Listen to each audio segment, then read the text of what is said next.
حضرات کا شکریہ ادا کرتا ہوں.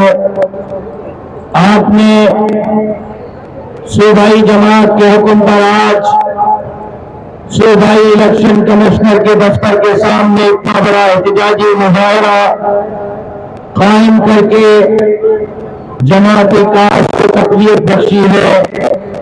اللہ تبارک و تعالی آپ کے عزتوں میں اضافہ فرمائے.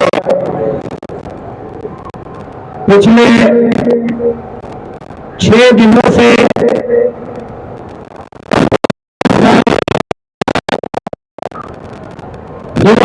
گھر میں احتجاجی مظاہرہ رہا. اتوار والے دن 28 مقامات سے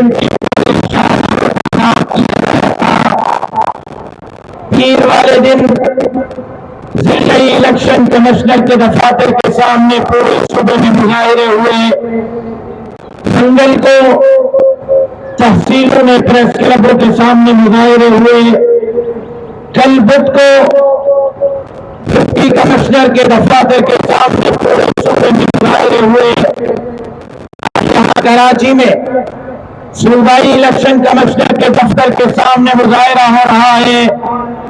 کل جمعیت علماء اسلام ووٹ کی کارکن اباب کے مقام سے کنکوٹ کشمیر کے کارکنان کشمیر کے مقام سے اور سکھر کے کارکنان موٹر وے کے مقام سے سندھ پنجاب بارڈر کو غیر معینہ مدت کے لیے بند کریں گے. کل سے کوئی گاڑی پنجاب سے سندھ میں داخل نہیں ہو سکے گی اور سندھ سے کوئی گاڑی پنجاب میں داخل نہیں ہو سکے گی. اور وہیں پہ کل جی ڈی اے کے سربراہ حضرت پیر سعید پگاڑا کے قیادت میں حیدرآباد میں تاریخ کا سب سے بڑا مظاہرہ ہوگا جس میں جمعیت علماء اسلام بھی پیر صاحب کے قیادت میں اس مظاہرے میں شریک رہے گی. یہ وجہ کیوں پیش آئی؟ اتنے بڑے احتجاجوں کی ضرورت کیوں محسوس ہوئی؟ یہ دھرنے کیوں دینے پڑ رہے ہیں؟ میں واضح کرتا ہوا چلو 2018 میں جمعیت علماء اسلام کے مینڈیٹ کو چرایا گیا. 2018 میں نہیں 2013 میں چرایا گیا. 2013 میں نہیں 2008 میں چرایا گیا. 2008 سے ہمارا مینڈیٹ پایا جا رہا ہے. کیوں؟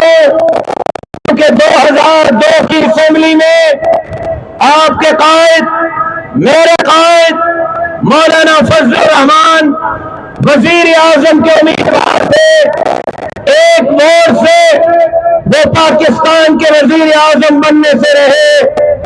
عالمی قوتوں کو تشویش ہو گئی. اسلام دشمن قوتوں کو لالے پڑ گئے. مولوی اتنا آگے کیسے چلے گئے؟ مولوی وزیر اعظم کیسے بن رہے ہیں؟ مولوی وزیر اعلیٰ کیسے بن رہے ہیں؟ مولوی صدر کا امیدوار کیسے بن رہا ہے؟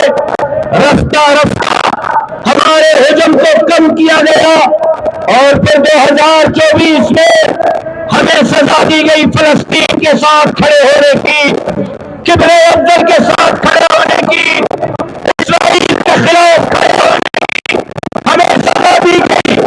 افغانستان پاکستان کے درمیان امن کے قیام میں کردار ادا کرنے کی. لیکن میں عالمی قوتوں کو بتانا چاہتا ہوں اگر فلسطینیوں کے ساتھ کھڑا ہونا جرم ہے، قبلہ افضل کے ساتھ کھڑا ہونا جرم ہے، امن کے لیے کھڑا ہونا جرم ہے، اسرائیل پر لعنت بھیجنا جرم ہے، تو مولانا فضل الرحمان ایک بار نہیں 1000 بار نہیں لاکھ بار یہ جرم کرتے رہیں گے. کوئی مائی کلار ہے قبلہ افضل کی چوکی داری کو نہیں ہوگا.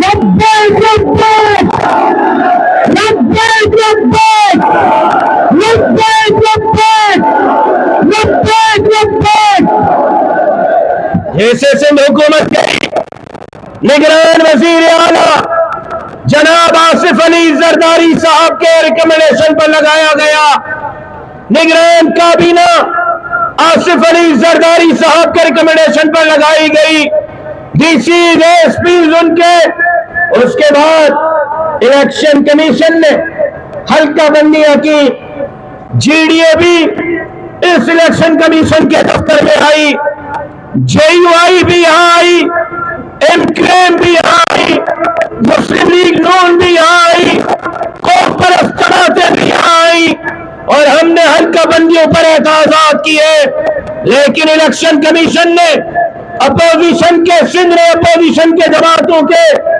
اعتراضات کو ردی ٹوکری میں پھینک دیا، اور 100% پیپلز پارٹی کے درخواستوں پر حلقہ بندیاں کی گئی۔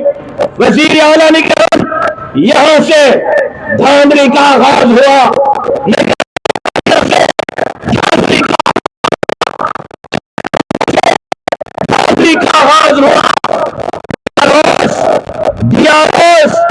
وہ ڈی سی، وہ مختار کار، وہ اسسٹنٹ کمشنر لگائے گئے جن کا خاندانی تعلق پیپلز پارٹی کے ساتھ ہے، جن کو میرٹ پر نوکریاں نہیں ملی، کوٹا سسٹم پر نوکریاں دی گئی، وڈیروں کے بیٹے، سرداروں کے بیٹے، نوابوں کے بیٹے یہاں ڈی سی ہے، یہاں ڈپٹی کمشنر اور ایس پی ہے، ان کو مقرر کر کے، ڈی آر او مقرر کر کے مزید دھاندلی کی طرف پیش قدمی کی گئی، پھر ان کے مرضی کے